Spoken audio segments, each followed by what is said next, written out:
नमस्कार साथियों, आज जेबी क्लिप्स में मैं जो किस्सा सुनाने जा रहा हूँ वो हनुमान जी की कार्यशैली पे आधारित है। कार्यशैली कैसे कि किसी भी काम को करने के बाद अभिमान से अपना सीना नहीं फुलाते थे कि ये मैंने किया है, मैं होता तो ये काम नहीं होता। वो कहते थे नहीं, ये प्रभु राम के आशीर्वाद से हुआ है, या जैसे पुल बनाया तो ये आप सबके सहयोग से हुआ है। सब लोगों ने नल और नील ने काम किया, सभी वानर सेना जाकर के पत्थर लेके आई वगैरह वगैरह। अपने ऊपर कभी श्रेय नहीं आने देते थे। लंका दहन के बाद जब वो वापस प्रभु राम के पास आए तो उसके पहले ही भगवान राम के पास में खबर आ गई थी कि लंका को जला दिया गया है। अब जो सोने की लंका है अब वो पूरी तरह से जल गई। रामचंद्र जी ने उनका कुशल क्षेम पूछा, हनुमान तुम ठीक हो? कि हाँ प्रभु मैं ठीक हूँ, और सीता माँ को भी मैं मिल के आया हूँ और उनसे बातचीत हुई है। प्रभु जी अब जितना भी जल्दी हो सके शीघ्र अति शीघ्र हमें रावण से युद्ध करके या जो भी कुछ आपका तरीका होगा उससे हमें काम करते हुए उसके अनुसार युद्ध करो, बातचीत करो, जो भी आपका तरीका वो मुझे नहीं पता, लेकिन सीता माँ को जल्दी से जल्दी हमने छुड़ाना है, वहाँ से मुक्त कराना है।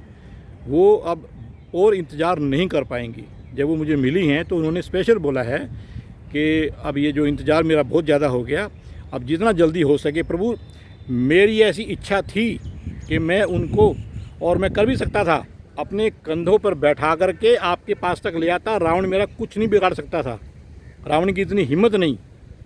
वो जितना मर्जी अपने वो करता, यश अपयश वगैरह का अपना काम करता, मैं ये कर दूंगा वो कर दूंगा, मेरा यश इतना ज़्यादा बड़ा है, कुछ नहीं कर सकता था वो।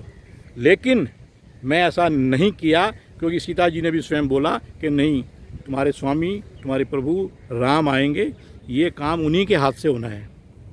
तो प्रभु अब जितना जल्दी हो सके उनको छुड़ाना है।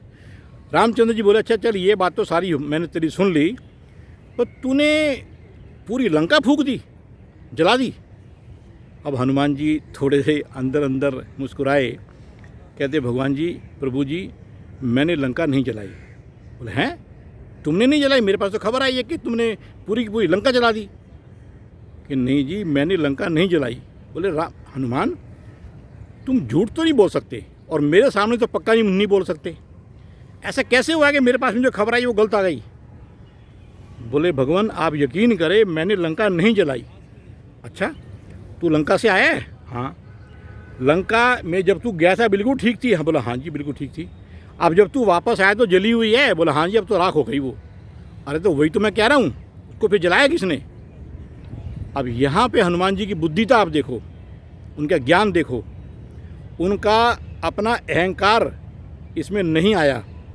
कहते हैं प्रभु जी अगर आप सुनना चाहते हैं ना, तो लंका जलाई रावण के पाप ने, सीता माँ के संताप ने, जितना वो वहाँ पे संताप कर रही हैं, ऋषि मुनियों के श्राप ने या अभिशाप ने, आपके प्रताप ने, रामचंद्र जी की तरफ इशारा किया, आपके प्रताप ने और मेरे बाप ने। रामचंद्र जी ने सोचा चलो बाकी सारी मेरे को कुछ समय बात आ गई, इसने मुझे बड़े निपुणता से बोल दिया कि ये मेरा प्रताप है, यहाँ तक तो मेरी समझ में आ गया। इसके बाप का क्या रोल है इसमें, हनुमान के बाप का? बोले हनुमान, जब तू इतना बता रहा है तो ये भी बता दे कि इसमें तुम्हारे बाप ने कैसे जलाई। बोले प्रभु सुनो, मेरे बाप, मेरे पिताजी हैं पवन देव, और पवन देव ने जब ये देखा कि उनके पुत्र की पूंछ में आग लगा दी तो कौन बाप उसको सहन करेगा? उन्होंने तुरंत इतनी तेज़ हवा चलाई, मैं तो अपनी पूंछ को बुझाने के चक्कर में उस छत से उस छत पे, उस महल से उस महल पे कूदता हुआ जा रहा था। मेरे को परेशानी ये थी वो जो पूंछ की आग है वो कहीं मेरे शरीर पे ना आ जाए, तो मैं तो उसको बुझाने के लिए इधर उधर भाग रहा था, पूंछ को पटक रहा था। लेकिन वो पूंछ जहाँ जहाँ लग रही थी उसमें मिट्टी का तेल वगैरह था, वो वहाँ पर वो आग पकड़ लेता था। तो मेरे पिताश्री ने जब पवन देव इतनी तेज़ चलाई, उन्होंने हवा को तेज़ तो इसलिए चलाया था कि वो हवा मेरी पूंछ की आग को बुझा सके, और बुझाने का उसने काम भी किया। लेकिन उस हवा ने उस अग्नि को जो जगह जगह महलों के ऊपर छत पे और इधर उधर जो लगी हुई थी, उसने उसको फैला दिया। यानी हवा जब चली, बड़ी तेज़ चली, तो उस हवा ने उस जो आग थी, जैसे मैंने एक हिस्से में जलाई, मैं तो वहाँ से आगे बढ़ गया, अब वो उसी हिस्से में ना रहे, उसको आगे आगे आगे आगे उसको हवा इतनी तेज़ मेरी पूँछ का बुझाने का भी काम किया, क्योंकि मैं उससे काफ़ी आगे आ चुका था जली हुई जगह से। और उन्होंने हाथ में उस हवा को इतना तेज़ चला करके उसकी पूरी लंका में उसको फैला दिया। तो इसीलिए मैंने बोला है कि रावण के पाप ने, सीता माँ के संताप ने, ऋषि मुनियों के श्राप ने, आपके प्रताप ने, अगर आपका प्रताप नहीं होता तो ये सब काम हो ही नहीं पाता था। यश जो आपका है, जो आशीर्वाद जो आपका है, ये सब उसकी वजह से हुआ। और फिर सब आप इसको मजाक समझें या सत्य है, ये हुआ यही कि मेरे बाप ने बड़ी हेल्प करी, मैंने नहीं जलाई साहब। मैं तो अपनी पूँछ बुझाने के चक्कर में ही घूम रहा था। वो कैसे कैसे वहाँ पे आगे आगे बढ़ी आग, कैसे कैसे पूरी लंका उसको उसने जलाया, आपका प्रताप जाने प्रभु जी, और मेरा बाप जाने। ऐसे थे हनुमान जी, अपने ऊपर कोई बात नहीं आने देनी कि भाई मैंने ये काम कर दिया, घमंड नहीं, बिल्कुल नहीं। महाराज मैं कुछ भी नहीं हूँ, जो कुछ है आप हैं। जय श्री राम।